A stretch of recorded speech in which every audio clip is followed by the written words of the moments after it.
एक डीमन मर चुका था, लेकिन किसी को अंदाजा भी नहीं था कि असली मौत अभी आने वाली है। एपिसोड की शुरुआत ट्रेन क्रैश के बाद होती है। पूरा मुगेन ट्रेन पटरी से उतर चुका था। चारों तरफ आग, धुआं और लोगों की चीखें गूंज रही थीं। तंजीरो हवा में उछलकर दूर जाकर गिरता है। वो बुरी तरह घायल हो चुका था। उसके शरीर से लगातार खून बह रहा था। उधर इनोसुके भी नीचे गिरता है, लेकिन वो डीमन के मांस पर गिरता है, जिस वजह से उसे ज्यादा चोट नहीं लगती। वो तुरंत उठकर तंजीरो के पास भागता है। ओए तांजीरो, तू जिंदा है ना? तांजीरो दर्द में सांस लेते हुए कहता है, मैं कुछ देर तक हिल नहीं पाऊंगा। तुम जाकर बाकी लोगों को बचाओ। लेकिन तभी तांजीरो को अचानक उस ट्रेन ड्राइवर की याद आती है। वो कमजोर आवाज में पूछता है, वो ड्राइवर ठीक है ना? यह सुनकर इनोसुके इरिटेट हो जाता है। मर जाने दो उसे, उसी ने तो तुम्हें छुरा मारा था, फिर भी तुम उसकी फिक्र कर रहे हो। लेकिन तंजीरो फिर भी कहता है, वो इंसान है, हमें उसे बचाना होगा। यही चीज तंजीरो को बाकी लोगों से अलग बनाती थी। इतनी हालत खराब होने के बाद भी वो अपने दुश्मनों की जान बचाना चाहता था। अगर आप तंजीरो की जगह होते तो क्या उस आदमी को बचाते? तभी इनोसुके चुप हो जाता है और बिना कुछ बोले उसकी मदद करने चला जाता है। उधर तंजीरो अपनी ब्रीदिंग को कंट्रोल करने लगता है। वो अपने खून के बहाव को रोकने की कोशिश कर रहा था, क्योंकि अगर ब्लीडिंग नहीं रुकी तो वो मर सकता था।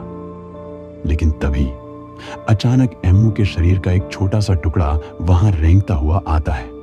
उसकी आवाज कांप रही थी। मैं रीजनरेट क्यों नहीं हो पा रहा? क्या मैं हार गया? वो डरते हुए आसमान की तरफ देखता है। मैं तो अभी बहुत कुछ करना चाहता था। मैं एक भी इंसान को नहीं खा पाया। मेरा पूरा प्लान खत्म हो गया। फिर वो गुस्से में कहता है, ये सब उस हशीरा की वजह से हुआ है। मेरे पास इतने सारे इंसान थे, फिर भी मैं कुछ नहीं कर पाया।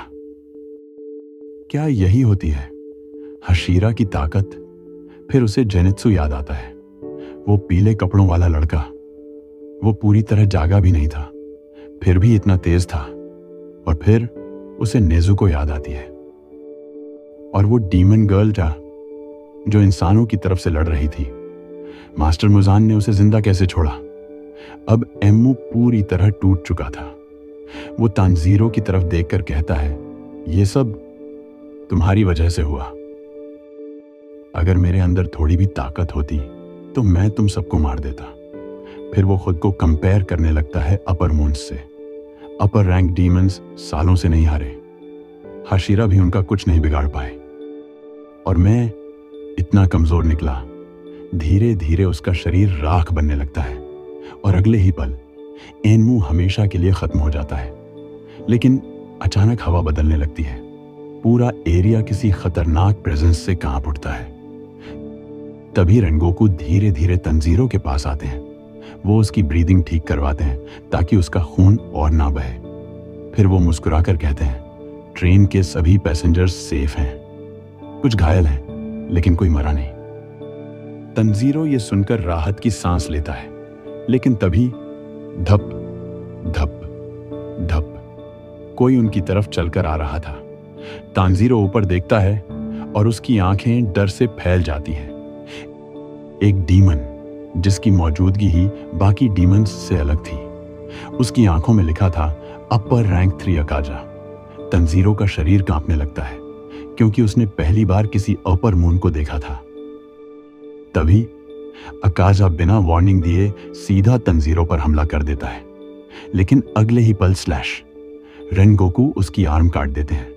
तंजीरो शॉक में था, लेकिन उससे भी ज्यादा शॉकिंग चीज अगले ही पल हुई। अकाजा की आर्म इंस्टेंटली रीजनरेट हो गई, जैसे कुछ हुआ ही ना हो। अकाजा मुस्कुराने लगता है। फिर वो रेनगोकू को देखकर कहता है, तुम बहुत स्ट्रांग हो। इतने स्ट्रांग इंसान को मरना नहीं चाहिए। डेमन बन जाओ। पूरा माहौल अचानक साइलेंट हो जाता है। अकाजा आगे कहता है, तुम इंसान हो, कुछ सालों बाद बूढ़े हो जाओगे, फिर मर जाओगे। लेकिन अगर तुम डेमन बन जाओ तो हजारों साल तक जी सकते हो। तभी रेनगोकू की आंखें गंभीर हो जाती हैं। वो धीरे से कहते हैं, बूढ़ा होना, मर जाना, यही चीज इंसानों को खूबसूरत बनाती है। इसे कमजोरी मत समझो। ये सुनते ही अकाजा की स्माइल गायब हो जाती है। वो ठंडी आवाज में कहता है, तो अब मुझे तुम्हें मारना पड़ेगा।